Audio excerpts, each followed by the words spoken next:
Bismillahirrahmanirrahim. Wa salli wa sallim ala habibina nabiyina Muhammadin sallallahu alaihi wasallam wa ala alihi wasallam ma ba'du.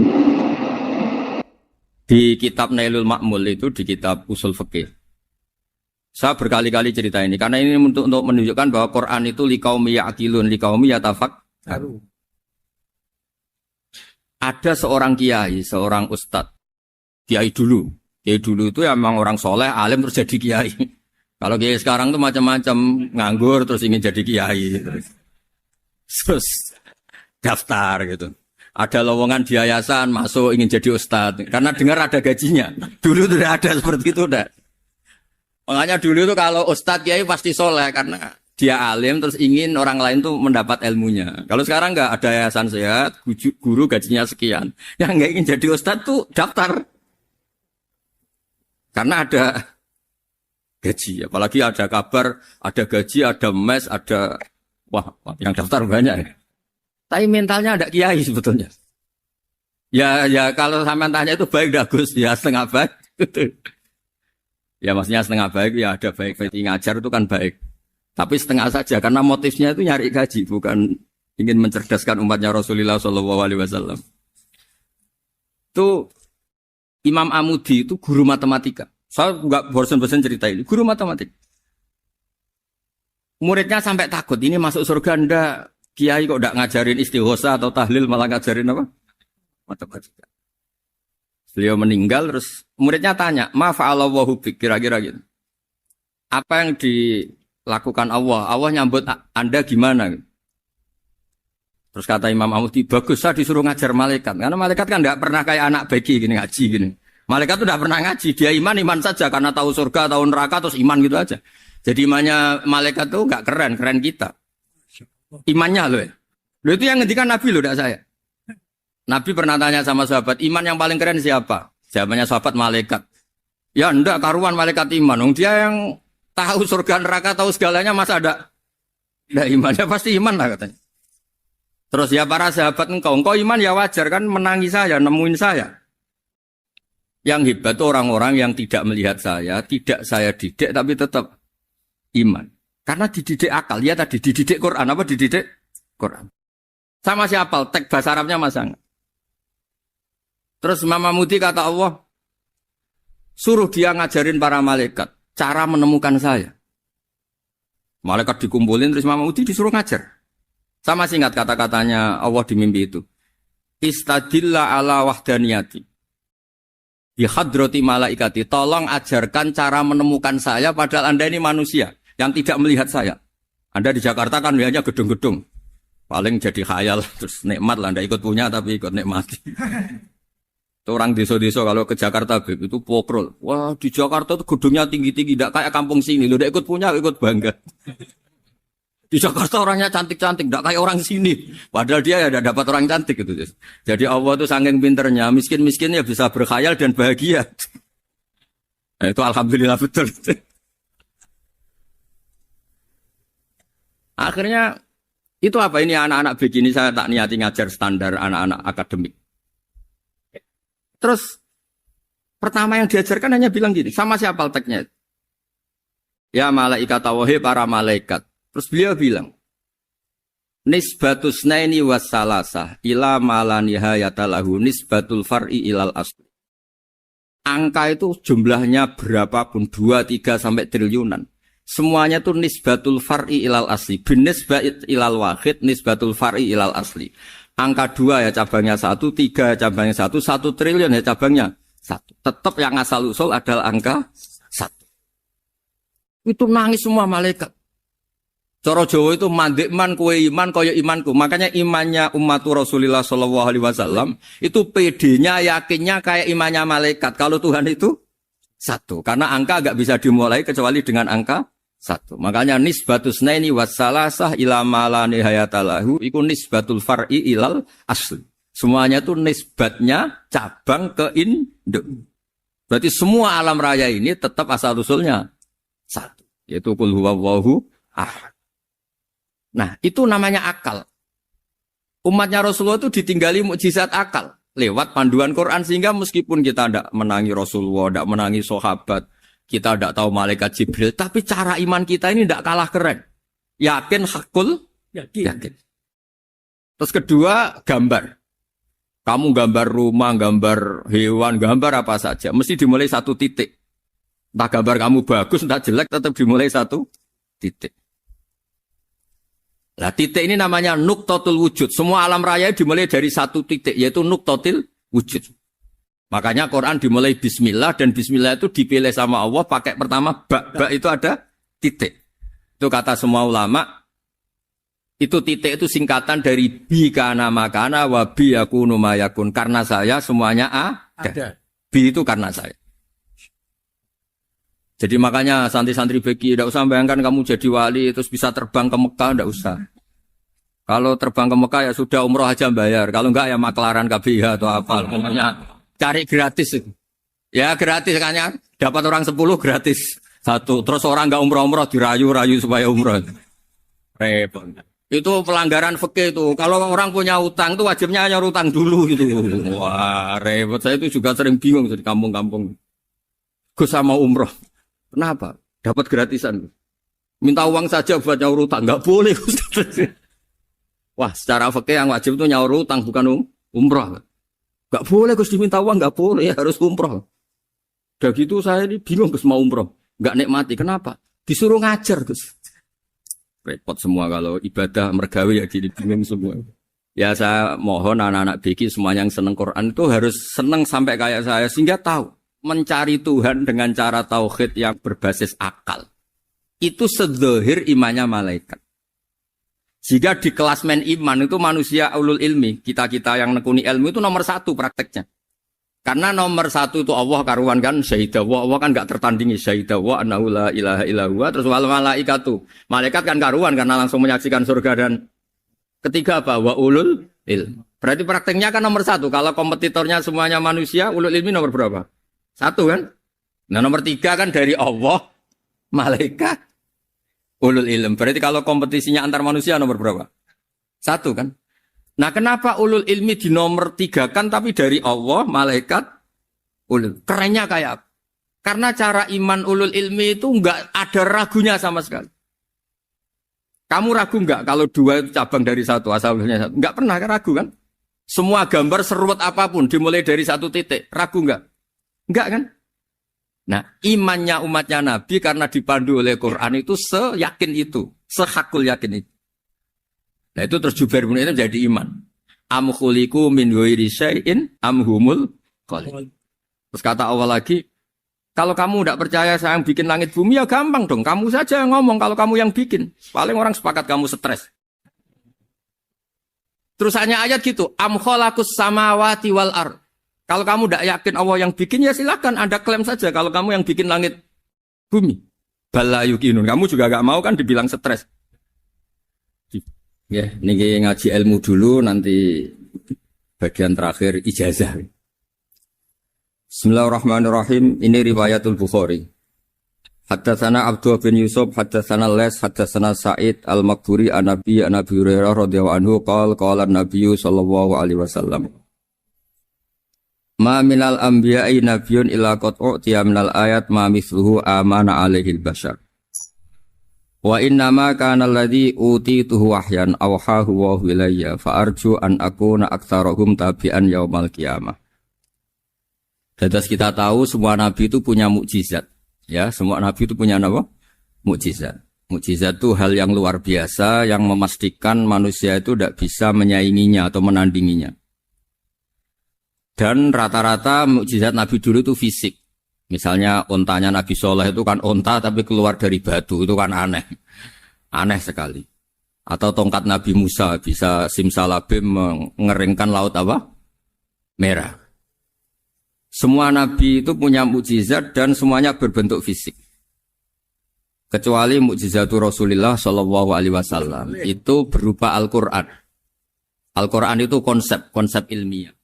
Terus kata Rasulullah SAW, tapi saya karena Quran itu justru berharap pengikutku besar dan sampai hari kiamat. Sekarang kita logika ya. Andaikan kamu punya tongkatnya Nabi Musa, Kalau kamu suka uang, kepikirannya dijual apa dipakai? Kalau kamu suka uang, pakai. Kalau kamu ahli suudon itu pikirannya ndak, ini asli ndak. Karena yang melihat di Turki itu ya sebagian gitu. Kalau yang suka perdukunan itu bayangkan tuh miliknya. Mungkin dipakai ngakali orang atau apa, pokoknya bayangkan tuh miliknya. Kalau yang kolektor pikirannya itu nanti ini laku berapa. Tapi kalau peneliti mungkin pikirannya itu ini asli apa ndak? Bukti aslinya apa? Repot lah. Lagi pula kalau kamu punya utang terus mau apa? Istri kamu marah mau apa? Kalau pakai tongkat. Nah, beda dengan mukjizatnya Quran itu semuanya apa? Ilmiah.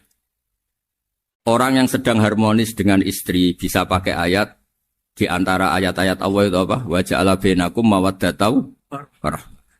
Nanti kalau ditakdir cerai, saya tidak menyarankan cerai. Kalau ditakdir cerai, itu masih dimotivasi sama Allah wa iyyatafarraqa yughnillahu kullam min sa'ati. Jika suami istri itu cerai, jangan-jangan suaminya dapat istri lebih baik, istrinya nanti dapat suami lebih baik. Jadi yang masa lalunya ada keprahara. Kan banyak orang suaminya meninggal ketika nikah lagi ditanya, kangen sama suami pertama, alhamdulillah ini lebih baik. Padahal suaminya yang meninggal itu berharap istrinya ini kangen, ternyata dia sudah syukur dapat suami yang lebih baik. Jadi Quran itu menunggui kita ila yaumil qiyamah. Kita tidak bunuh diri, itu ya barokahnya Quran. Karena problem apapun kita dinasihati apa sabar, apa dinasihati sabar. Kan nggak mungkin kamu pegang tongkatnya Nabi Musa, punya masalah apa saja ngelihat tongkat, bisa apa tongkat. Tapi kalau Quran kan nasihat, solusi. Makanya Nabi berharap dengan Quran ini, saya berharap pengaruh saya, pengikut saya terbanyak ila yaumil ya. Terus beliau dikomentari begini sama, ini Fathul Bari, sarahnya Bukhari. Al-muradu anna mu'jizatil anbiya inqaradat binqiradi a'sorihim. Falam yushahidha illa man hadaraha. Problem mukjizat nabi-nabi dulu itu kan fisik. Sehingga yang tahu kalau Nabi Soleh punya unta yang ajaib, itu yang tahu ya hanya yang hadir saat itu. Yang tahu kalau tongkat Nabi Musa bertuah, itu juga yang tahu hanya yang hadir saat itu. Selebihnya tahu tongkat ya di museum. Tapi kalau Quran menjadi solusi, menjadi panduan, menjadi pegangan itu ila yaumil qiyamah. Kita beri contoh ya, Quran panduan yang paling gampang misalnya begini. Dulu ini cerita ya. Dulu itu ada orang kafir, cerdas, namanya Jubair bin Mut'im. Itu saking pinternya dia, pinter juga tokoh. Itu sebagai delegasi pembebasan Asra Badrin. Jadi tawanan-tawanan perang Badar, itu mulai dulu ya ada negosiasi, mau dibebaskan. Terus orang-orang kafir ini menugaskan namanya Jubair bin siapa? Mut'im. Ini ada di Bukhari. Karena ini ngaji di Jakarta, kalau orang nggak tahu hadis juga tanya ini sahih ndak gitu. Wong nggak tahu kok tanya itu aneh. Padahal kalau dibodoni itu ya nggak tahu. Tapi ya tetap tanya, hadisnya ini sahih ndak. Ini kata kiai apa kata nabi ini ya. Memangnya kata nabi kamu dengar kan ya lewat kiai. Emang. Setelah itu Jubair itu datang ke Medina. Dengerin, datang ke mana? Medina. Kemudian dengar Nabi baca Wattur pas sholat maghrib. Jubair karena Nabi dulu gak ada hotel, gak ada pondok ya. Pondoknya Nabi hanya sufah itu. Nabi baca maghrib, bukan diskusi, bukan debat. Baca Wattur wa kitabim mastur firrokim mansur wal baitil ma'mur wasaqufil marfu wal bakhril masjur. Terus itu.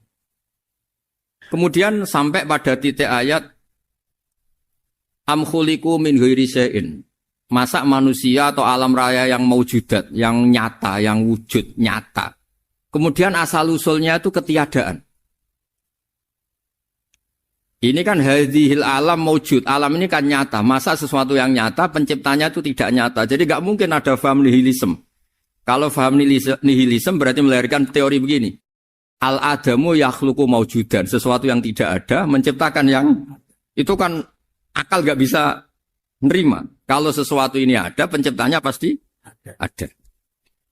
Terus akhirnya Jubair bin Mut'im itu simpuh di depan Rasulullah terus bilang, "Ya Muhammad kada qalbi ayatir hampir saja hati saya terbang. Kalau riwayatnya Imam Ahmad, faka'an nama sudi akal hati saya dihancur. Semua teori yang saya bawa untuk ngelawan kamu, sekarang luluh semua, hancur semua. Yang benar adalah teori Anda, bahwa Tuhan itu satu, dan Tuhan itu ada sebelum semua makhluk. Coba kalau Nabi Muhammad ada Jubair bin Mut'im terus menyembunyikan tongkat dekat mihrab, terus dilihat ini apa, paling pikirannya ini dari kayu apa, terus yang bentuk tongkat itu tukang pemahatnya siapa? Kok kurang keren kalau di Blitur gimana ya? Kan malah panjang. Kira-kira kalau mukjizat itu dari tongkat itu malah panjang. Panjang lah pokoknya panjang. Lagi pula kamu coba kan nggak ngarah mandi, itu yang mandi kan nabinya bukan tongkatnya. Coba tongkatnya Nabi Musa coba anak-anak beki itu. Dipakai mukul kucing aja tidak mesti mati itu. Jadi nggak jelas mukjizat-mukjizat seperti itu nggak. Tapi kalau Quran menunggui sampai saking hebatnya Quran, teori rasionalitas, soal kampanye di mana-mana. Tingkat validitas, tingkat kebenaran Quran. Itu bahkan bisa diuji tanpa membuktikan. Tanpa apa? Cukup pakai akal. Ya, terus saya teruskan. Fala yamurru terus al-murad anna mu'jizatil anbiya in qaradat bin qidari a'sam wa mu'jizatul Qur'an mustamirratun ila yaumil qiyamah. Wa kharquhu lil adat fi uslubihi wa balaghatihi wa ikhbarihi bil mawhibat. Terus kata ini yang ngarang Fathul Bari sarahnya Imam Bukhari. Fala yamurru asrun minal a'sar illa wa yadharu fihi shay'un mimma akhbaru bi annahu sayakun yadullu ala sihhati da'wahu. Wa hadza aqwal muhtamilat. Wa takmiluhu fil ladzi ba'da wa qilan ya anal al makna anal mukjizat al madiyah kanat khissiyatan tusyahadu bil absar kana qati soleh wa asa Musa. Mukjizatnya nabi-nabi dulu itu hanya penyembuh, hanya pelengkap, hanya nuruti keinginan mata. Seperti dahsyatnya apa? Laut Merah di sebelah apa dipukul sama tongkatnya Nabi siapa? Itu semuanya itu hanya memanjakan mata. Urusan mata. Terus wow itu. Tapi kalau mukjizatnya Nabi Muhammad itu berdasar akal. Maksudnya berdasar akal nih dengerin ya. Dengerin betul. Ketika Laut Merah terus tersibak kan wow itu keren kan. Terus kita bilang menyimpulkan wah kita tidak akan mampu. Itu bodoh sekali kesimpulan kita tidak akan mampu. Meskipun bikin nyamuk Anda juga tidak mampu. Loh untuk memutuskan tidak mampu saja kok sampai pertunjukan seperti itu tuh laopo cek goblok gitu. Nah kalau kita karena umat yang pinter untuk memaksa kita nggak mampu, Allah bilang Inna wa la yastahi ayadriba mathalam ma ba'udh. Kita melihat nyamuk langsung berkesimpulan tidak mampu. Saya berkali-kali cerita nyamuk itu sudah kecil, masih punya urat, uratnya kayak apa? Masih punya kuman, kumannya seberapa? Ya enggak? Nyamuk itu kecil, punya organ tubuhnya punya urat. Itu kalau kamu pinter, antara tongkatnya Nabi Musa menyibak Laut Merah sama nyamuk itu sama-sama berkesimpulan melahirkan satu faham bahwa kita tidak. Loh, untuk memaksa tidak mampu saja kok menuju pertunjukan ada onta keluar dari batu. Nakotu soleh, ada tongkat yang bisa mengeringkan laut. Cik goblok ya. Lah kita alhamdulillah ada jenis goblok yang seperti ini. Untuk ikrar bahwa Allah itu hebat ala kulli syai'in cukup lihat nyamuk. Kagum kan? Sudah tidak usah bikin hidup. Saya berkali-kali mencontohkan. Para pemahat tak suruh bikin patung gajah itu mampu. Tak suruh bikin patung nyamuk kalau bisa. Nyari materi dari apa? Gampang mana bikin patung gajah sama patung nyamuk? Gajah, makanya Allah bikinnya contoh itu untuk ijaz itu pakai nyamuk bukan pakai gajah. Itu kalau ustadz-ustadz yang agak jorok malah contohnya nyamuk Gus. Itu kecil. Itu kayak apa? Di dalamnya dia hamil. Itu anaknya kecil lagi, telurnya kecil lagi itu gimana itu cara bikin itu? Makanya di sini ada kitab Itqan, itu komentarnya itu lucu. Ini kitab Al-Itqan karangannya Imam Suyuti. Ini persis komentar saya tadi ya. Kata Imam Suyuti, pengarang kitab Itqan, Wa ya imma khissiyah wa imma akliyah. Jadi mukjizat itu ada yang fisik, bisa dilihat indra, panca indra, bisa dilihat akal. Wa aktsaru mu'jizati Bani Israil kanat khissiyah li baladatihim. Bilada itu goblok. Wakil lati basoirihim. Dasar wong goblok. Mukjizat kok ngenteni sing wow. Maksudnya dasar wong untuk ngakui Allah hebat saja kok nunggu halal yang seperti itu gitu. Paham ya? Mergo likil lati napa aklihim. Wa aksaru mu'jizati hadil ummah akliyatun li farati dzakaihim wa kamali afwahihim. Dan mukjizatnya umat ini semuanya berdasar akal karena sudah cerdas. Jadi andaikan kita melihat tongkatnya Nabi Musa menyibak Laut Merah dengan melihat nyamuk, kesimpulan kita sama. Sama-sama wow, sama-sama keren, sama-sama memastikan kita tidak mampu. Makanya terus Quran menerangkannya wa ma min dabatin fil ardi wala ta'iri yatiru bi janahihi illa umamun amsalukum. Jadi keseharian kita lihat burung kok terbang. Itu sudah ayatun min ayatillah. Paham nggih? Dados niki kudu bangga ditunggoni napa Quran, nggih, ditunggoni napa Quran. Wa mu'jizatul Quran tusyahadu bil basirah fayakunu mayatabi'u li ajlihi aksar. Terus li annal ladzi yusyahadu bi ainir ra'si yang qaridu bingkiradi musyahidi. Sesuatu yang tampilan dahsyatnya itu disaksikan mata, maka itu bisa habis. Era tongkat Nabi Musa seperti itu habis enggak? Bisa mengeringkan Laut Merah habis kan? Tapi era mukjizatnya Quran ila yaumil qiyamah. Ya contoh sosial, saya kembali lagi ke sosial. Kamu punya teman awet atau punya istri awet, itu konsepnya ya wal kadhiminal ghaidh, agak gampang tersinggung. Coba kalau kamu setiap tersinggung putus, setiap tersinggung habis, kamu tidak punya teman, tidak punya istri. Sampai kita awet seperti ini, kalau kecewa ya wal kadhiminal ghaidh, ngempet. Termasuk saya ini, biasanya ngaji khusus terus baca gini ya kecewa. Tapi barokahnya diwarai Quran wal kadhiminal ghaidh, ngempet Gus, ngempet.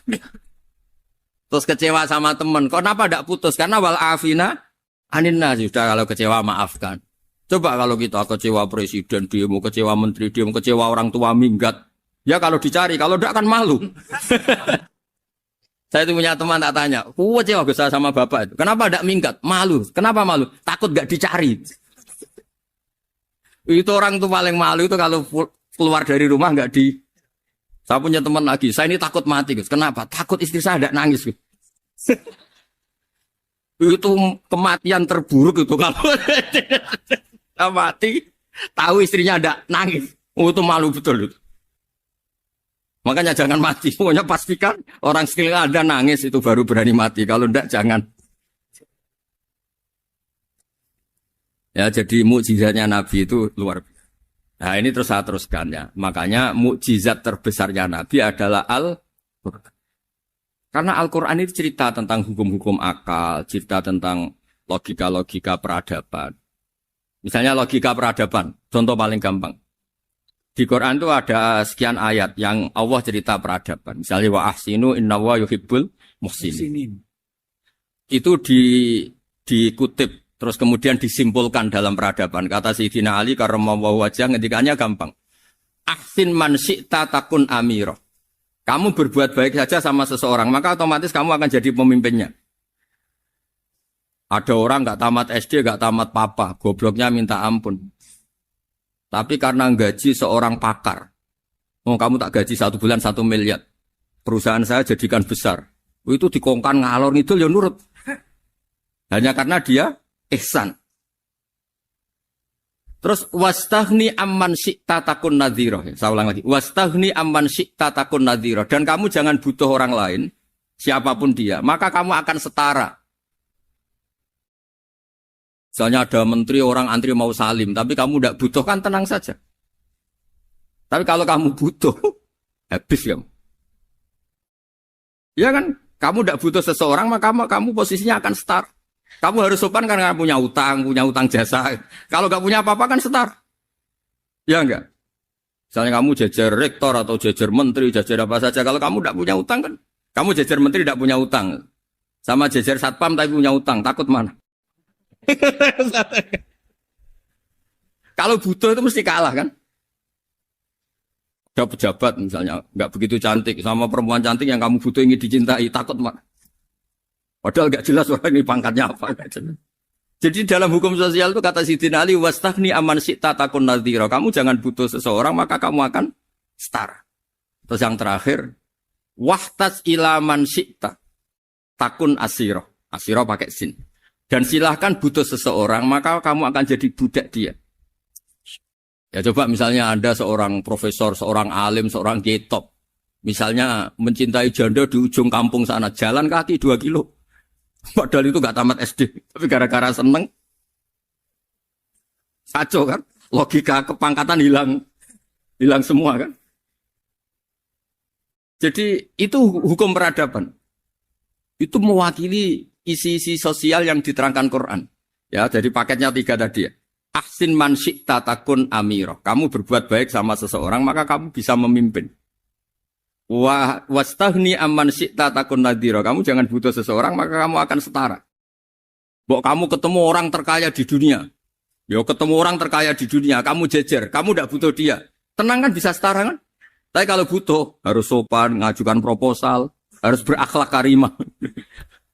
Makanya sekarang, Anda kok berakhlak kenapa? Ternyata mau nyalek. Biasanya Anda berakhlak kok berakhlak. Ada apa ini? Makanya guyonan di Rembang itu Beb Husein itu. Kalau ada orang mendadak sopan sama temannya, temannya curiga. Kok tumben sopan? Mau utang ya? Zaman akhir itu ya di semua daerah gitu ya sama Pak Rektor ya. Kalau ada teman biasanya nggak sopan kok sopan, itu temannya curiga. Ini Pak Rektor UI ikut kaji. Kok tumben sopan? Ada apa ya? Karena di mana-mana orang butuh itu pasti beretika. Kamu punya teman paling berdua. Kalau mau utang berakhlak gak? Atau misalnya kamu punya adik cantik terus punya teman berdua. Kalau cinta adik kamu berakhlak gak? Biasanya nggak sama sekali nggak berakhlak. Gara-gara butuh menjadi berakhlak. Ya jadi hukum sosial itu ya kuncinya 3 tadi. Ahsin man syi'ta takun amira. Wastaghni amman syi'ta takun nadhira. Terus wahtas ila man syi'ta takun asira. Kalau kamu butuh seseorang, pasti kamu dibikin hina. Asir itu tawanan. Nah, Quran itu bicara sosial itu lengkap. Dan itu yang nunggui kita.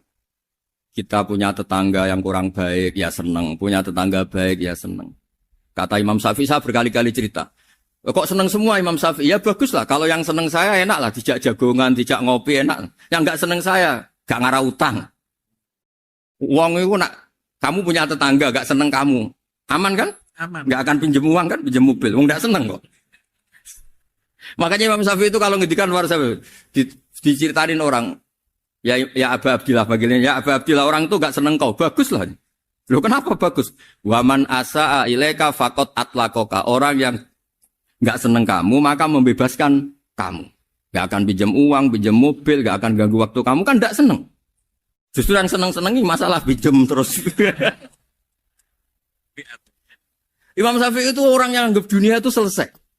Ada yang cerita, ya Aba Abdillah, orang yang tadi cium tangan engkau, yang hormat engkau, di luar maki-maki engkau, ngerasain engkau, ngata-ngatain engkau. Ya bagus lah. Kok bagus gimana? Berarti saya wibawa, depan saya tidak berani. Berarti saya wibawa, di depan saya tidak berani. Berarti itu makomnya sudah kulillah sumadarhum fi khawdihim yal'abun. Sudah dunia itu selesai, sudah agak penting semua. Nah, itu kalau kamu anak-anak beki ahli Quran sudah ayatnya kulillah sumadarhum fi khawdihim yal'abun. Sudah lihat Allah saja agak penting, makhluk-makhluk itu. Sudah makhluk semua agak penting, sepenting Allah. Nah, kita ini ditunggoni mukjizat seperti itu. Bayangkan misalnya kita ditunggoni tongkatnya Nabi Musa. Saya ngajar di sini terus ini tongkat. Terus nanti yang tanya, Gus itu kayu apa Gus? Nanti yang kolektor tanya itu harganya berapa Gus? Ruwet apa?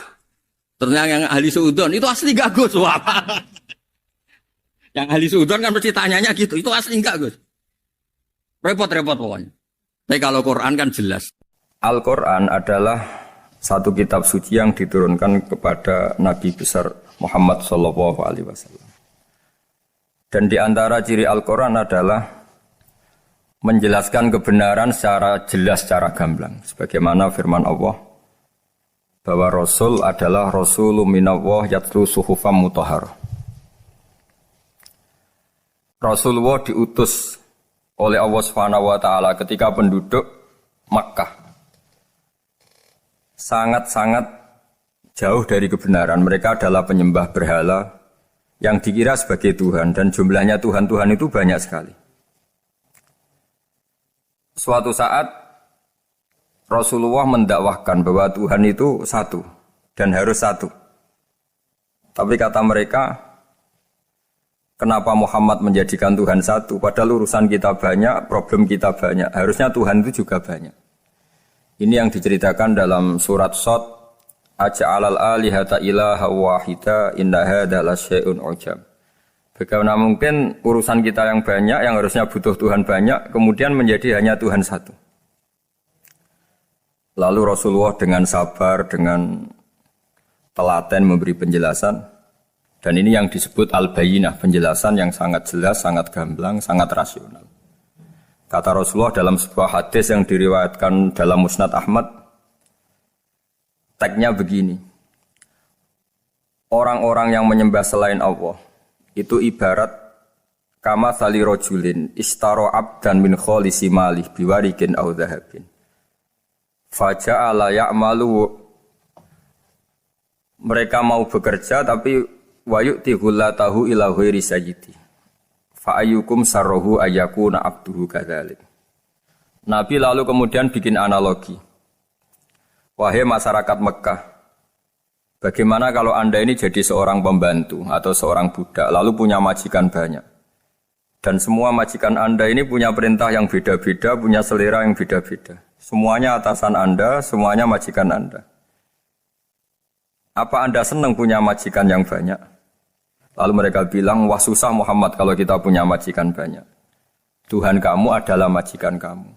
Bagaimana kalau Tuhan banyak, punya perintah yang beda-beda, punya selera yang beda-beda? Kalian pasti akan kebingungan. Ya sudah Muhammad, normalnya Tuhan itu satu.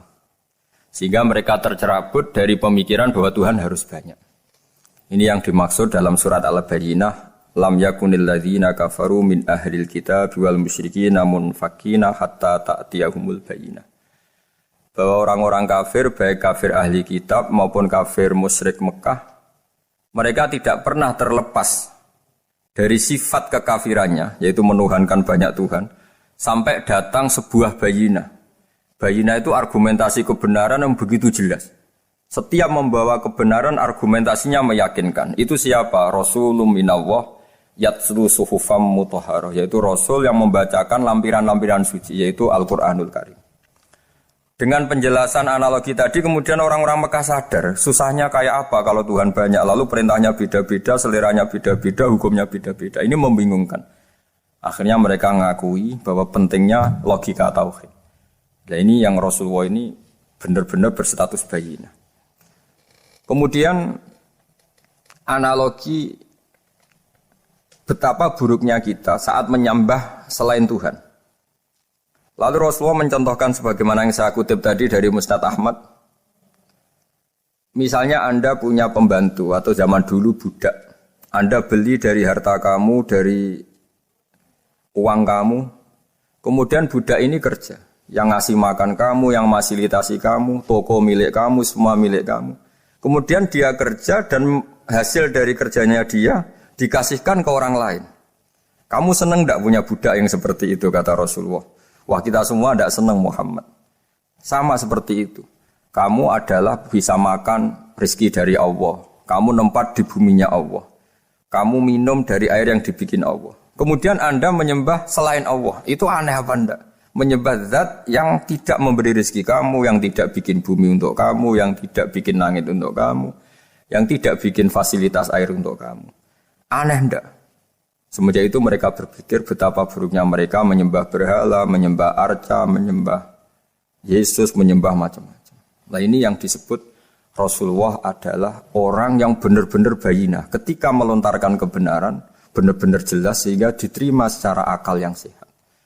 Karena semua akal yang sehat akan menerima agama ini disebut fitratallahi fatarna salihah. Bahwa agama ini agama fitrah. Orang yang normal, yang cara berpikir normal pasti menerima agama ini. UII dengan terjemahan ini dan dengan tafsir ini ingin memberi penjelasan simbol-simbol yang ada di beberapa surat. Di antara lagi yang di bab muamalat, betapa Rasulullah itu punya logika yang benar-benar mudah diterima. Dulu orang Arab dalam bab muamalat jual beli biasa menjual kurma masih kecil, masih belum jelas jadi kurma yang baik apa enggak. Kalau istilah orang Jawa masih pentil ini. Kalau bahasa Arab qobla buduwi solahiha. Calon buahnya itu belum pasti jadi buah. Kemudian masih bunga, masih apa sudah dijual. Dengan transaksi, asumsi, harga, andekan sudah jadi kurma. Kalau dalam Jawa mungkin jual mangga sebelum tua, masih pentil, masih kecil. Lalu kata Rasulullah, kamu jangan melakukan itu. Kenapa ya Rasulullah padahal kita butuh uang? Kata Nabi, Ara'aitum in mana Allahu as-samra fa bima yastakhillu ahadukum mala akhi. Bagaimana kalau buah-buah yang masih kecil itu kemudian berguguran karena satu musim atau karena apa? Lalu kamu mendapat uang itu atas nama apa? Yang dikatakan tijaro adalah muawadhah. Pembeli dapat barang, kamu dapat uang. Lalu kalau barang yang ada enggak menjadi buah yang baik, Anda menerima uang itu atas nama apa? Rasulullah secara haru, secara mengingatkan nurani kita dengan redaksi fabima yastahillu ahadukum mala akhi. Lalu kamu mendapat uang saudara kamu atas nama apa? Kalau atas nama buah, mereka belum mendapat buah. Akhirnya ada kesadaran bersama bahwa sebaiknya kita menjual sesuatu itu yang pembeli ya dapat barangnya, yaitu dalam konteks ini buah yang sudah layak dijual, kita ya dapat uangnya. Ini lagi-lagi Rasulullah al-Bayyinah sekali memberi penjelasan begitu jelas. Ketiga misalnya di bab jinayat, di bab hukum pidana. Rasulullah kalau bikin logika itu begitu jelas, mudah diterima. Misalnya begini, suatu saat Rasulullah bersabda, Al-qatil wal maktul finnar. Orang yang membunuh dan yang dibunuh sama-sama di neraka. Tentu dalam konteks saling bunuh yang dalam kezaliman. Lalu sahabat janggal. Ya Rasulullah, oke lah kalau pembunuh itu masuk neraka. Ini bagaimana mungkin yang dibunuh pun masuk neraka? Rasulullah dengan jelas, dengan bayinah, dengan hujjah, beliau menjawab, innahu kana harison ala qatli sahibihi. Sebetulnya yang terbunuh pun mentalnya pembunuh, karena dia sangat juga ingin membunuh saudaranya. Nasibnya saja yang menjadikan dia terbunuh. Hanya sahabat tahu, oh ya ternyata maktul dalam konteks duel adalah mentalnya qatil juga. Sehingga karena mentalnya qatil dia tetap di neraka. Meskipun prakteknya dia menjadi maktul yang terbunuh. Nah ini yang dimaksud oleh Allah, bahwa Rasulullah ini bisa menghilangkan tradisi kemusyrikan, bisa menjungkir balikkan, menghancurkan kemusyrikan, karena Rasulullah bisa menjelaskan secara detail hatta ta'tiyahumul bayyinah. Bayyinah adalah Rasulun minallah yatslu suhufam mutahharah. Jadi ini yang insya Allah sebagai kajian kita, bahwa kita butuh sekian penjelasan untuk mengenang dan membuktikan bahwa Rasulullah adalah benar-benar al-bayyinah. Dari sekian contoh tadi, pendengar bisa tahu betapa agama ini mudah diterima oleh akal. Sehingga di beberapa ayat disebut agama ini liqaumi ya'qilun, liqaumi yatafakkarun. Agama ini bagi kaum yang bisa berpikir, agama ini bagi kaum yang mau berangan-angan. Dulu untuk menghilangkan kemusyrikan dengan logika kafir Mekah bahwa urusan kita banyak, harus Tuhan banyak. Itu panjang sekali. Di antaranya ada ayat yang spesifik tentang itu. Daraballahu mathalan rajulan fihi syuraka mutasyakisuna wa rajulan salamal lirajul. Hal yastawiyani masalah. Allah membuat satu perumpamaan, yaitu di surat Daraballahu mathalan rajulan fihi syuraka di surat Zumar ayat 29. Allah membuat satu perumpamaan, bagaimana andaikan Anda jadi seorang pembantu atau asisten, lalu Anda punya majikan banyak yang seleranya beda-beda. Kemudian dibanding misalnya Anda jadi pembantu dengan satu majikan yang akhlaknya baik, komitmennya baik. Anda milih mana? Lalu orang-orang kafir Mekah menjawab, Muhammad tentu kita milih punya majikan satu yang baik. Kalau majikannya banyak kita jadi repot. Lalu mereka kata Rasulullah, ya sudah kalau gitu Tuhan kamu satu saja jangan banyak. Kalau banyak jadi repot. Terus mereka baru tersadar bahwa menuhankan Tuhan banyak itu salah dan resikonya lebih banyak.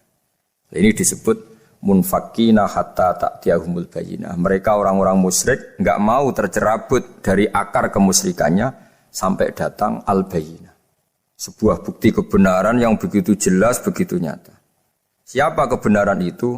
Rasulun minallah yatslu suhufam mutahharah. Yaitu Rasulnya Allah yang membaca lampiran-lampiran suci. Lampiran-lampiran suci ini dalam bahasa Arab diikutkan wazan isim maf'ul disebut mushaf. Makanya kitab suci ini ditulis di sohifah. Kalau dalam bahasa Arab lampiran itu sohifah, dijamakkan kata jamaknya suhuf. Kemudian ketika dicetak, dijilid disebut mushaf.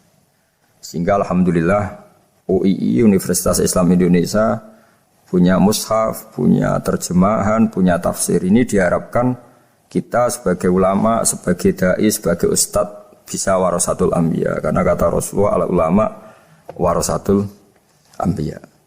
Saya kira demikian supaya pemirsa tahu, pendengar tahu bahwa betapa pentingnya menjelaskan secara bayyinah. Ini penting sekali karena sekarang pikiran di dunia itu macam-macam dan kita butuh energi untuk mengungkap lagi intisari-intisari dari sesuatu yang digulirkan atau dibahas Al-Qur'anul Karim. Sehingga Al-Qur'an ini benar-benar jadi ibrah, jadi teladan bagi kita semua. Jangan sampai karena kita lupa mengkaji Al-Qur'an sehingga hukum-hukum Al-Qur'an menjadi mandek. Kita harus terus mensosialisasikan supaya Qur'an ini hidup. Caranya gimana? Masyarakat dirangsang supaya tahu al-bayyinah. Contoh yang terakhir sebelum menutup perjumpaan kali ini, misalnya dulu orang kafir Mekah itu janggal. Karena mereka juga punya kajian bahwa Nabi itu bersyarat harus turunan dari bangsa Israel. Karena semua Nabi itu pasti turunan Nabi Ibrahim. Yaitu Nabi Ibrahim punya anak yang bernama Ishak. Ishak punya anak yang bernama Yakub. Yakub ini yang nanti punya anak Yusuf, sehingga Yusuf bin Yakub bin Ishak bin Ibrahim. Ketika nabi-nabi ini hidup di Palestina, di Yerusalem, itu kayak jadi aturan bahwa nabi itu harus turunan Bani Israel. Sehingga ketika orang-orang kafir Mekah dari kelompok ahli kitab, ketika Rasulullah Muhammad mendakwahkan diri sebagai nabi, mereka janggal bagaimana mungkin nabi dari orang Arab. Nabi itu harusnya orang Yerusalem atau orang Palestina. Kemudian Allah memberi penjelasan, fihi ayatum bayyinatum maqamu Ibrahim, bahwa Muhammad adalah turunan Ibrahim. Bukti nyata adalah di Mekah ada jejak kakinya Nabi Ibrahim, yaitu yang sekarang kita sebut maqam Ibrahim. Setelah dilacak-lacak ternyata mbah-mbahnya Rasulullah atau nenek moyang atau leluhur Rasulullah bernama Adnan.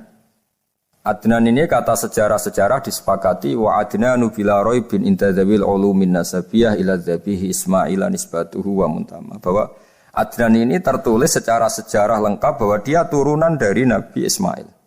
Ismail adalah anak dari Nabi Ibrahim.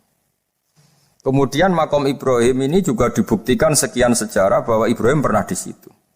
Yaitu ketika Hajar, ibu dari Ismail, kesulitan nyari air, lalu lalang lari antara Safa dan Marwah. Kemudian kita kenang sekarang bernama Sa'i. Kemudian dekat Ka'bah ada namanya Hijir Ismail. Karena dulu jadi kamarnya Nabi Ismail. Hijir, hujrah itu kamar atau ruang khusus untuk Nabi Ismail. Sehingga jelas sekali bahwa Ibrahim, Ismail, Hajar pernah hidup di Mekah.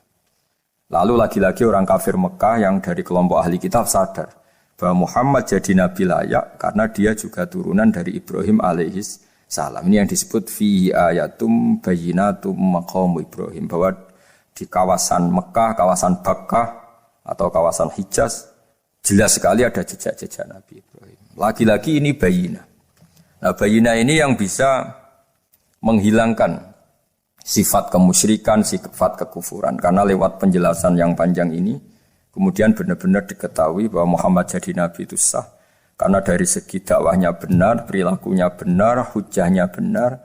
Sekarang dari segi nasab juga benar karena beliau termasuk keturunan dari Nabi Ibrahim alaihissalam lewat jalur Ismail. Ini penting kita ketahui dan perlu kita kaji supaya istilah-istilah di Al-Quran kita tahu. Makanya banyak istilah di Al-Quran misalnya wattaba'tu millata abai. Kita ngikuti agama leluhur kami. Di situ disebut ada Ibrahim, ada Ishak, ada Ismail, ada Yakub. Kenapa demikian pendengar? Bahwa karena agama ini butuh tradisi. Dan tradisi ini menjadi komunitas sosial. Sehingga ketika tradisi ini sudah mantap, insya Allah lewat kebenaran agama ini akan menyingkirkan kemusyrikan. Contoh paling mudah begini, Nabi itu melarang orang menyembah batu. Tapi kemudian dalam tradisi Islam sendiri ada orang sholat kemudian sujud. Yang secara zahir sujud itu mencium batu atau mencium masjid tempat kita sujud. Apalagi kita mencium Hajar Aswad. Secara kasat mata seakan-akan kita ini menghormati betul Hajar Aswad. Sehingga orang kafir mencibir. Muhammad itu tuh aneh. Dia melarang kita menyembah batu tapi dia sendiri mencium Hajar Aswad seperti itu. Dia sendiri menyembah batu. Orang kalau sujud seakan-akan seperti itu.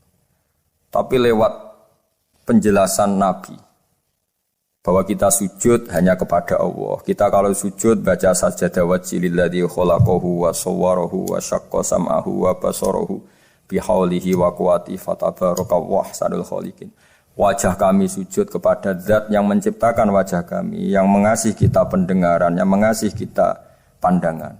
Hanya Allah saja yang ahsanul khaliqin. Hanya Allah saja Zat yang paling baik dalam penciptaan.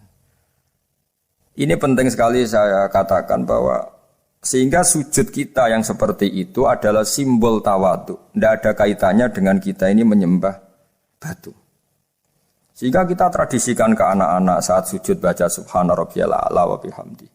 Kita ajarkan mereka bahwa semua selain Allah adalah ciptaan Allah.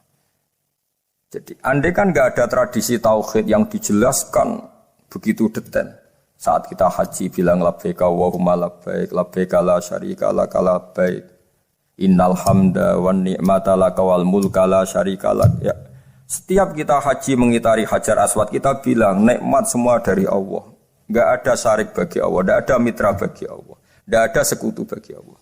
Sehingga karena ini kita maklumatkan, kita kumandangkan. Meskipun umat Islam itu mencium Ka'bah, mencium Hajar Aswad, enggak akan disalahfahami ini bentuk penuhanan kepada Hajar Aswad atau kepada Ka'bah. Karena kita ungkapkan innal hamda wan ni'mata laka wal mulka la syarika lak. Enggak ada syirik, enggak ada mitra bagi Allah. Sehingga dari sekian talbiyahnya Rasulullah kita tahu ini bentuk pemaklumatan tauhid. Bahwa tauhid harus dikumandangkan lewat kalimat-kalimat thayyibah, lewat pemikiran-pemikiran logika hujjah bahwa Tuhan pasti satu dan yang jadi Tuhan hanya Allah Subhanahu wa taala. Karena andekan ini tidak dikumandangkan, kemudian ada ritual yang secara lahir kasat mata nyium Hajar Aswad. Nanti seperti tuduhannya orang kafir bahwa Islam itu aneh, melarang menyembah batu, tapi nyatanya ada ritual mencium batu. Sebab itu tidak menjadi aneh ketika Imam Bukhari termasuk rawi besar, termasuk hadis sahih yang meriwayatkan Sayyidina Umar atau Umar radhiyallahu anhu. Itu setiap mencium Hajar Aswad beliau berkomentar, saya tahu betul kamu hanya batu. La tadurru wa la tanfa. Tidak memberi madarat, tidak memberi manfaat. Kalau saja saya tidak melihat Rasulullah mencium kamu, maka saya tidak mau mencium kamu. Dulu di era itu ada momentumnya. Kenapa sih Umar radhiyallahu anhu atau sahabat Umar susah-susah memberi penjelasan seperti itu? Karena dulu masih ada salah paham bahwa mencium batu itu identik dengan misalnya menuhankan batu atau mendewa-dewakan batu. Sehingga Umar berutuh memberi penjelasan. Sayyidina Umar memberi begitu penjelasan detail bahwa kamu hanya batu yang tidak mandoroti, tidak manfaat. Tapi secara tradisi sunnah Rasul kamu dicium, ya saya ikut mencium. Ini penting sekali penjelasan-penjelasan seperti ini, maklumat-maklumat seperti labbaik Allahumma labbaik, sehingga semua ritual Muslim tidak disangka atau tidak disalahfahami sebagai pemuja materi. Lagi-lagi penjelasan yang detail ini disebut al-bayyinah. Rasulun minallah yatslu suhufam mutahharah. Kemudian ayat berikutnya disebut fiha kutubun qayyimah, bahwa dalam kitab suci Al-Qur'an itu banyak aturan-aturan atau catatan-catatan yang begitu lurus, begitu benar. Nah, tentu karena kita ini orang Indonesia yang kalau mengakses langsung bahasa Arab mungkin kita masalah, sehingga alhamdulillah Universitas Islam Indonesia menerbitkan seri terjemah juga seri tafsir, dan sekarang dibantu lewat acara ini kita berusaha atau membantu para pendengar untuk lebih memahami lebih jauh. Sahabat Indonesia yang kami hormati, berikut kita mulai kajian tafsir yang dikeluarkan oleh UII. Mari kita mulai dengan surat Al-Baqarah. Bismillahirrahmanirrahim. Alif Lam Mim. Dzalikal kitabul la raiba fihi hudal lil muttaqin. Di sini diterjemahkan Alif Lam Mim ini termasuk ayat-ayat yang oleh para ulama dianggap mutasyabihat. Artinya kita tidak boleh memaksakan maknanya. Kita cukup iman bahwa itu dari Allah Subhanahu wa taala. Ini termasuk ayat-ayat yang kita percaya bahwa ada makna yang diinginkan Allah, tapi kita tidak perlu menduga-duga apa sepersisnya makna itu. Dzalikal kitabul la raiba fihi, kitab ini tidak ada yang diragukan. Hudal lil muttaqin, petunjuk bagi mereka yang bertakwa. Sahabat Indonesia yang kami cintai, yang kami hormati, muttaqin dari kata kerja ittaqa yattaqi ittiqaan. Maknanya adalah menjaga diri. Ada 3 kelas muttaqin dalam terminologi para ulama, istilah yang dikeluarkan para ulama. 1, muttaqin orang yang menghindari perilaku syirik atau perilaku kekafiran. Sehingga menurut para ulama, apapun faseknya seorang mukmin, apapun kelirunya orang mukmin, misalnya pernah mencuri, pernah korupsi, pernah apa saja, masih dianggap mukmin karena dia masih bertauhid la ilaha illallah Muhammadur Rasulullah. Ini muttaqin yang paling kelas pokok, kelas bawah. Kemudian ada muttaqin kelas kedua, yaitu mereka yang menghindari dosa besar tapi tidak bisa menghindari dosa kecil. Misalnya bisa menghindari dosa zina, tapi dia bisa menghindari dosa melihat perempuan yang bukan mahramnya, yang bukan halal bagi dia. Ketiga muttaqin paling ideal, yaitu menghindari dosa besar, juga menghindari dosa kecil, bahkan menghindari sesuatu yang tidak penting. Ini yang dalam terminologi ulama disebut para wali atau para ulama, yaitu yang dalam ayat ala inna awliya Allahi la khaufun alaihim wa lahum yahzanun. Ini penting kami jelaskan kelas-kelas muttaqin supaya bahwa mukmin tidak pernah keluar dari status iman meskipun dia pernah melakukan satu kesalahan besar. Karena yang dikatakan mukmin adalah siapapun yang meyakini kebenaran risalah Muhammad, risalah yang dibawa Muhammad, berarti dia mukmin.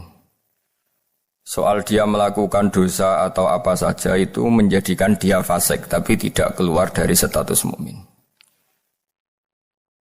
Ini yang dimaksud dalam sebuah hadis, man qala la ilaha illallah dakhalal jannah. Siapapun yang pernah melafadzkan la ilaha illallah iman, maka dia pasti nanti masuk surga. Kemudian ada beberapa pertanyaan dari para sahabat dengan masa lalu orang itu yang macam-macam, Nabi tetap menjawab meskipun dengan masa lalu yang macam-macam.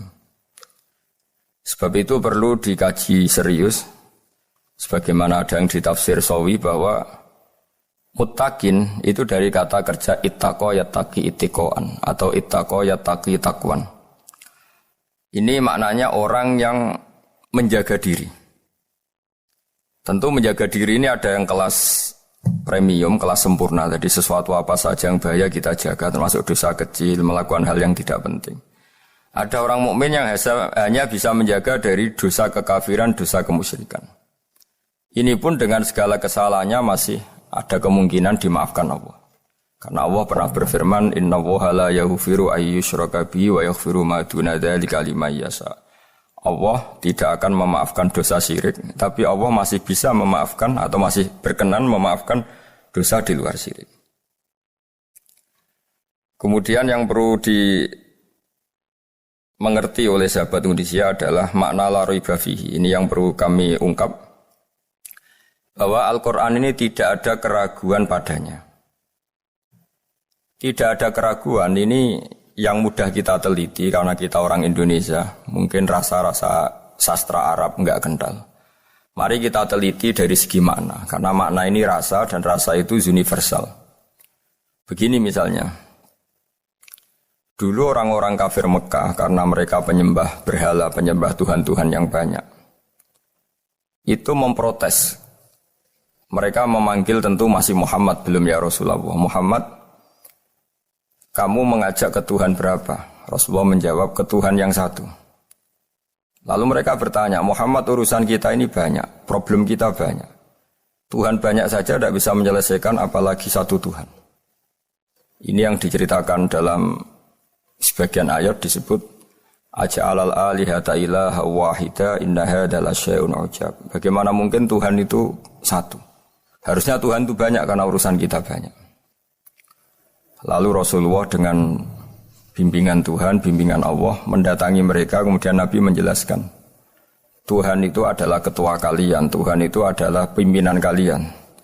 Bagaimana kalau Anda jadi pembantu kemudian punya majikan banyak, punya penguasa banyak, punya tuan banyak, kemudian semua tuan-tuan Anda ini memerintahkan Anda dengan perintah yang beda-beda. Apa kalian mau punya majikan atau pimpinan yang banyak? Mereka menjawab tidak, Muhammad. Terus mereka akhirnya sadar bahwa problem Tuhan banyak itu tentu lebih sulit, lebih problem. Karena nanti perintahnya beda-beda, keinginannya beda-beda. Mereka akhirnya tersadarkan bahwa sebaiknya atau seharusnya memang Tuhan itu satu. Jadi Rasulullah SAW menjelaskan logika bertauhid itu dengan sekian variasi, dengan sekian logika. Kemudian Nabi kedua juga menjelaskan logika kompetisi. Kata Nabi yang karena bimbingan Allah diberi satu pengertian. Andai kan Tuhan itu 2 atau 3, kemudian berebut dalam tahta aras atau tahta yang di alam raya ini, sebagaimana lazimnya para penguasa, maka pasti ada yang menang, ada yang kalah. Dan yang kalah tentu gak layak sebagai Tuhan. Ini yang disebut wala ala ba'duhum ala ba'd. Tentu kalau Tuhan itu banyak, mereka akan berkompetisi, akan bertarung. Dan pasti pemenangnya ya satu, karena memang layak jadi Tuhan tetap satu.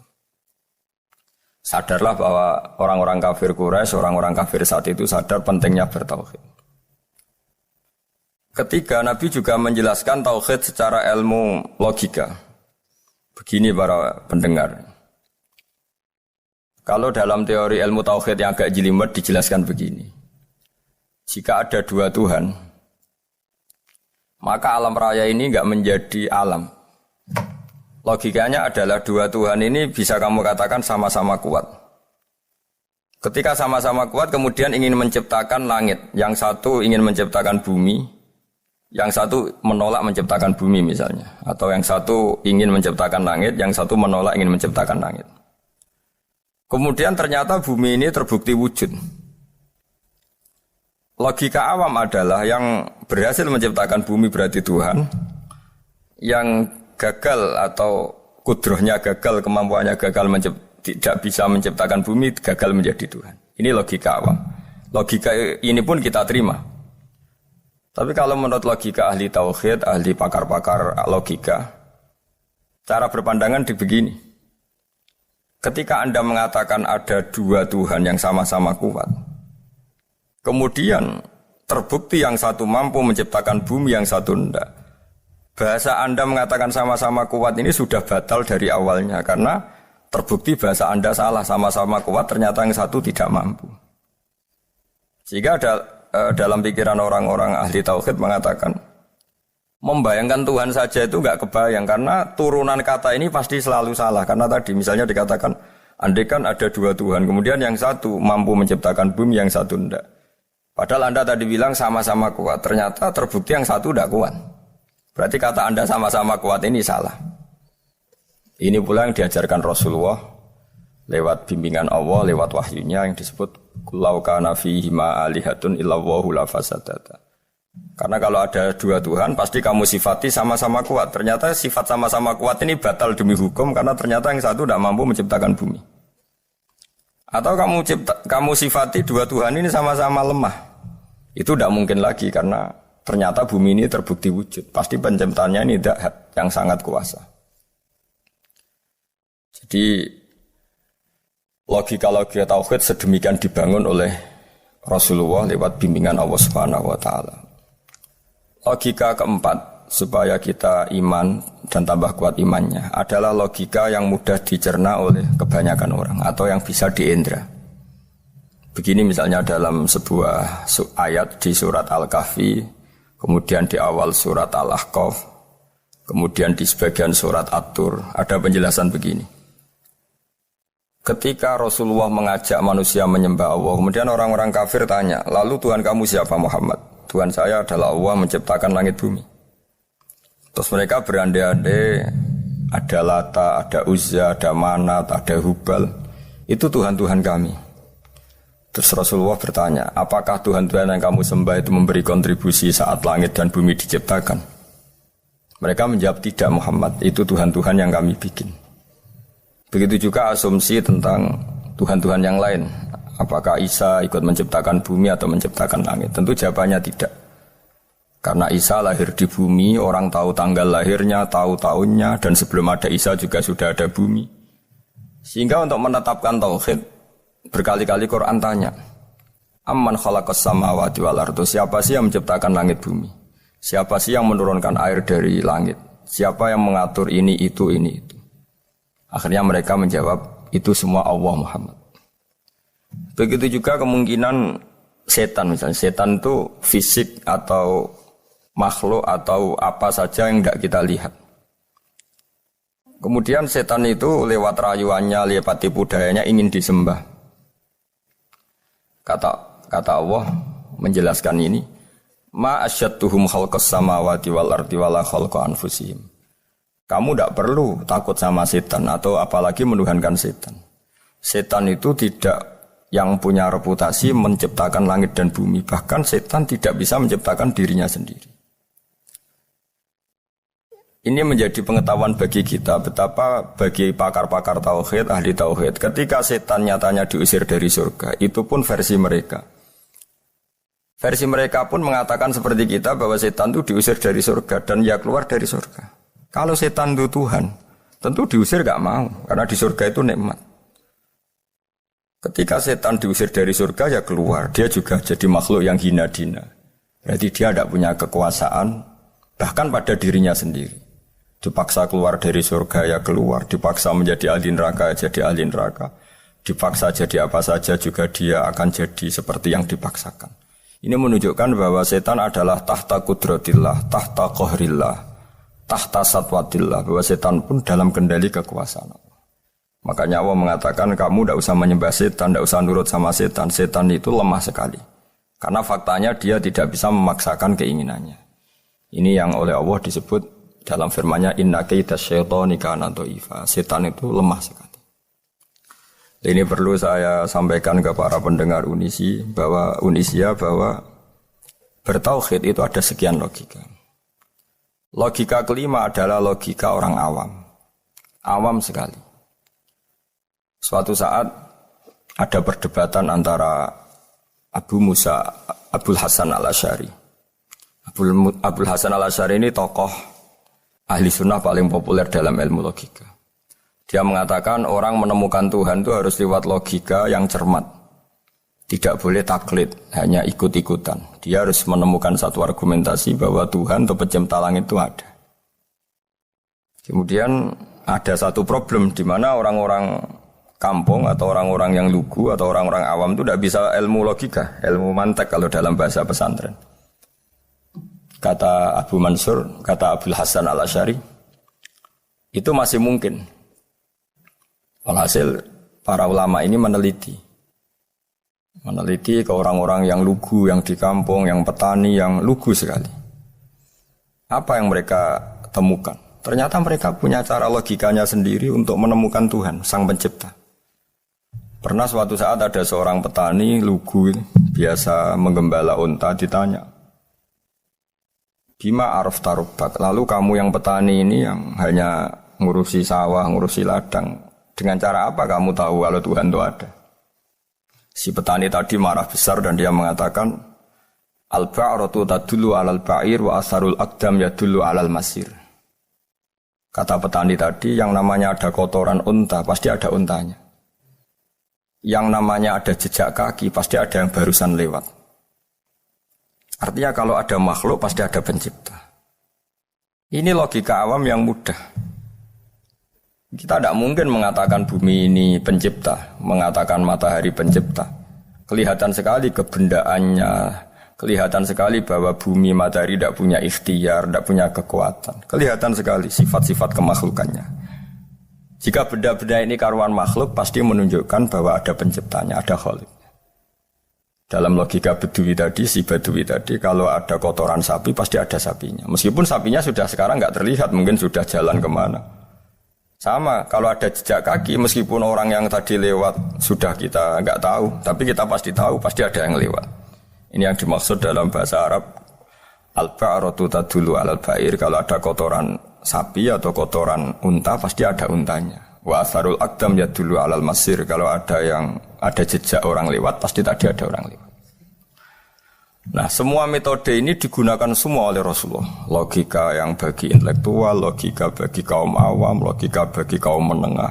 Ya tidak awam, tidak intelektual. Semuanya digunakan. Semuanya jadi media untuk memastikan bahwa logika tauhid ini logika pilihan. Logika yang benar-benar logika. Sehingga dalam banyak ayat disebut agama ini liqaum ya'qilun, liqaum yatafakkarun. Bagi kaum yang bisa berpikir, bagi kaum yang punya akal. Lalu kemudian kami teruskan alladzina yu'minuna bil ghaibi. Ini kata ghaibi bukan kayak dalam bahasa Indonesia misalnya setan atau hantu disebut barang gaib. Kata ghaibi dalam bahasa Arab adalah perbandingan atau lawan kata dari al-musyahad yang bisa disaksikan langsung lewat indera. Kita orang mukmin iman bahwa surga ada, padahal kita tidak pernah melihat surga. Kita mukmin iman bahwa neraka ada, padahal kita belum pernah melihat neraka. Ini sesuatu yang maghoba anil absor, yang mata kita tidak melihat, fisik kita tidak menyentuh. Kita pun iman. Asal sesuatu itu mansus ya, dikatakan secara eksplisit oleh Quran dan hadis. Kalau dalam bahasa usul fikih disebut al-mansus. Ciri mukmin diantaranya adalah yang paling pokok alladzina yu'minuna bil ghaibi. Iman dengan sesuatu yang enggak kelihatan. Lalu kemudian para ulama cara pandang beda-beda. Bedanya bukan karena mereka bertentangan enggak, tapi ini menurut kelas rasa yang berbeda-beda. Bagi orang-orang sufi ya, Allah itu tidak bisa dikatakan al-ghaib, sesuatu yang enggak kelihatan. Karena Allah itu begitu jelas, az-zahir. Kata orang sufi, Allah itu zahir. Begitu juga dalam Asmaul Husna disebut Allah itu az-zahir, begitu jelas. Karena orang yang akalnya mapan, hatinya mapan, melihat satu lemari yang bagus, pasti langsung mensifati bahwa pembuatnya adalah orang yang hebat. Orang yang melihat mobil mewah atau pesawat yang canggih, pasti kepikiran pertama adalah pasti pembuatnya canggih. Sehingga eksistensi pembuat pesawat itu adalah orang hebat, itu langsung tertanam ketika melihat pesawat itu hebat. Bagaimana mungkin seseorang ragu akan kehebatan pembuat pesawat ketika melihat detail-detail pesawat? Pasti langsung kepikiran kalau pembuatnya itu hebat. Memutuskan bahwa pembuat pesawat hebat itu tidak harus ketemu yang membuat, juga tidak harus melihat. Tapi akal kita pasti meyakini pembuatnya itu hebat. Berarti keputusan menyimpulkan bahwa pembuatnya hebat adalah az-zahir begitu jelas. Begitu juga langit dan bumi, matahari semuanya tertata rapi.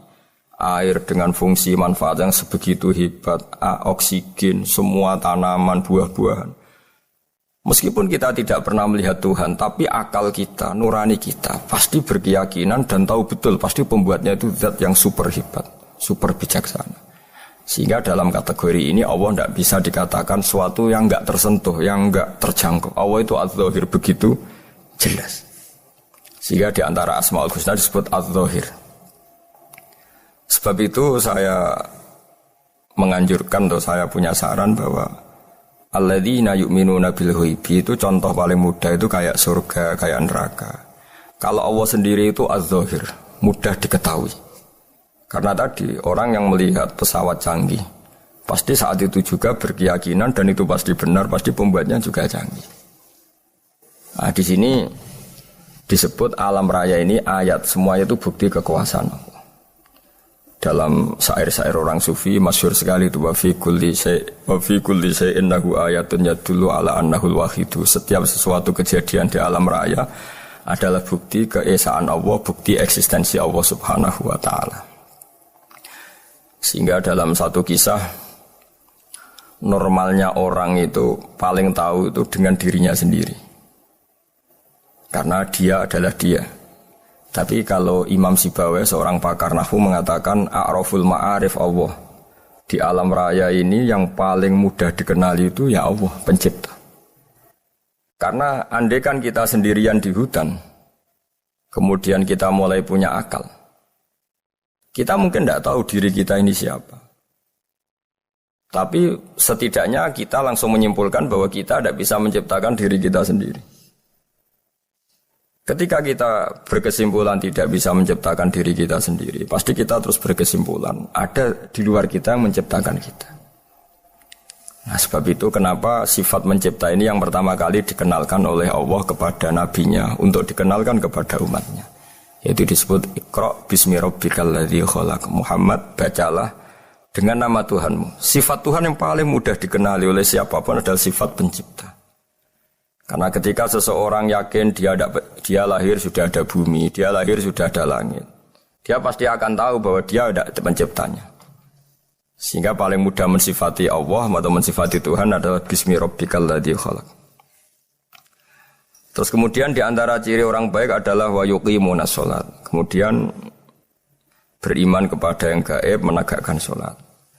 Kata menegakkan adalah dari kata menjaga aturan-aturan atau sesuai aturan-aturan salat.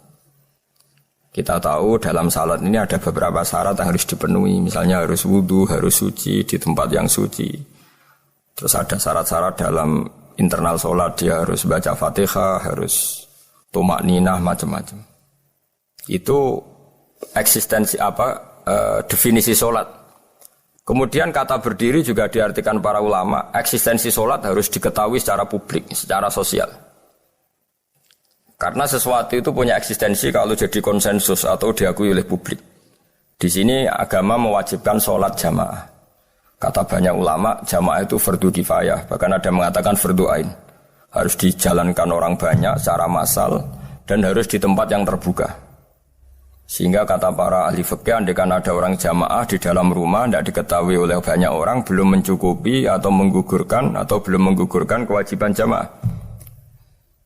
Sehingga eksistensi sholat harus diketahui secara publik. Sehingga dulu Rasulullah itu kalau sholat ya di masjid dan masjidnya terbuka. Sampai sekarang kita pun menyaksikan semua umat Islam kalau sholat di masjid yang terbuka. Sehingga dunia non-muslim pun tahu bahwa dalam Islam ada ritual, ya, ada ibadah yang bernama sholat. Hikmah kedua dengan cara terbuka seperti ini, sholat itu menjadi gak pernah rubah mulai zaman Nabi sampai kiamat. Dengan tradisi jamaah berarti kaifiyah atau cara sholat ini permanen. Bapak kita sholat ya seperti itu, imam seperti itu, anak cucu kita akan meniru kita ya seperti itu. Sehingga nggak ada varian-varian yang hanya berdasar subjektivitas musolli yang sholat. Taruh saja kita misalnya jadi seorang sufi yang baru takut sama Allah atau baru usul kalau dalam bahasa sufi. Kemudian kita sholat sendiri di rumah, mungkin dengan gaya menangis, terseduh-seduh, macam-macam. Ini tentu tidak baik sebagai standar sholat.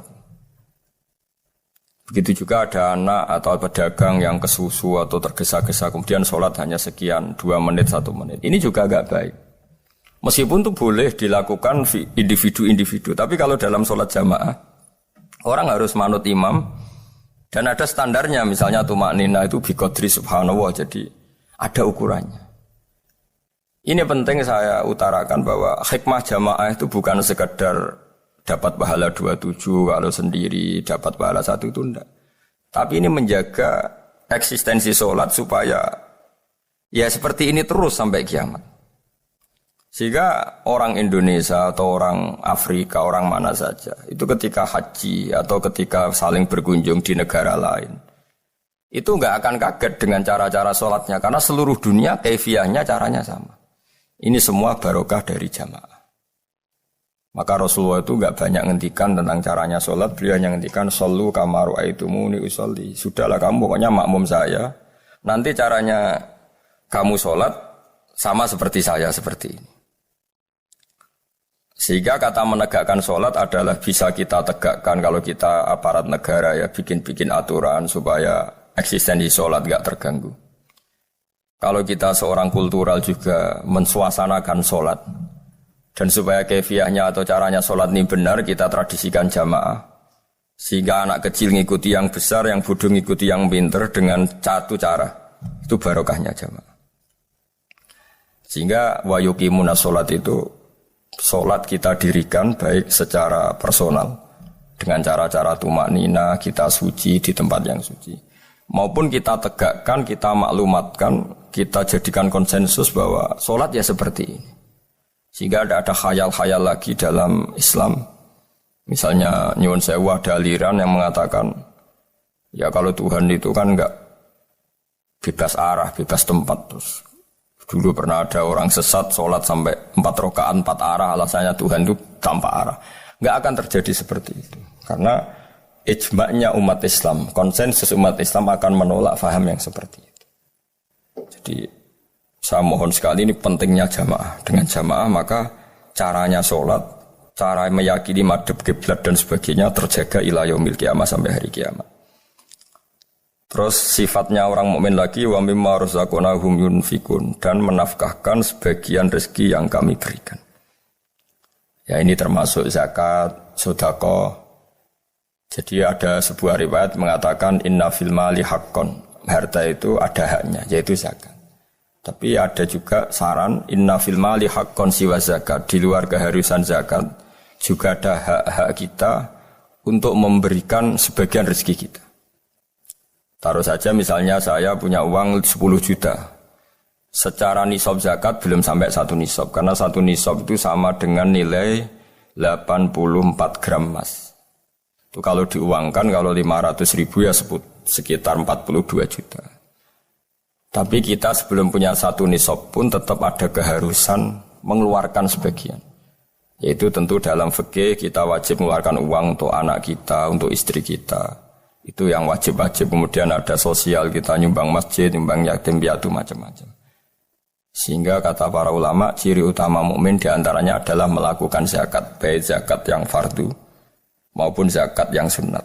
Karena kata zakat itu dimaknai fardu, sebetulnya definisi para ahli fikih untuk membedakan zakat yang wajib dengan sedekah. Tapi sebetulnya zaman dulu enggak ada seperti itu. Zakat itu maknanya bersihkan harta. Sedekah dari kata sedekah bukti benarnya iman. Jadi sedekah dari kata dari kosakata sedekah yasduqu sidqon, sesuatu yang membuktikan kita loyal, itu disebut sedekah.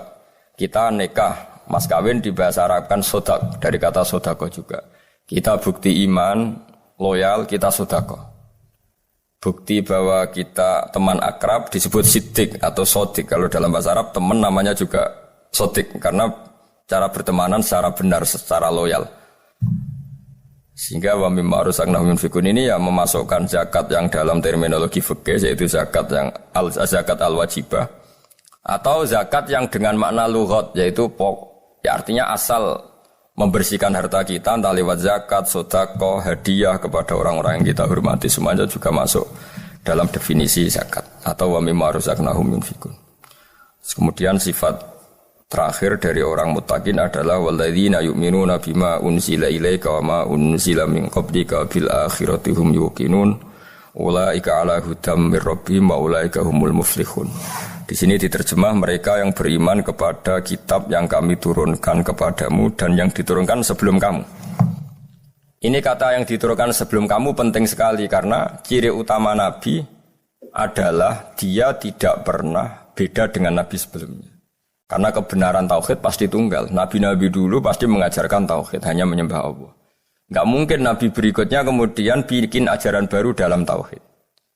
Sehingga andaikan semua kitab Injil Taurat itu masih versi yang orisinil, pasti enggak ada yang beda dengan Quran. Karena ciri utama kebenaran adalah iman dengan Quran dan iman kepada kitab yang diturunkan sebelum Al-Quran. Wabil akhirati hum yuqinun, mereka juga yakin akan datangnya hari akhir. Itu bisa disebut yaumul ba'ats. Terus ketika semua kriteria itu terpenuhi, baru ulaika ala hudam mir rabbihim wa ulaika humul muflihun. Mereka itulah yang berada pada petunjuk Allah dan merekalah orang-orang yang berbahagia.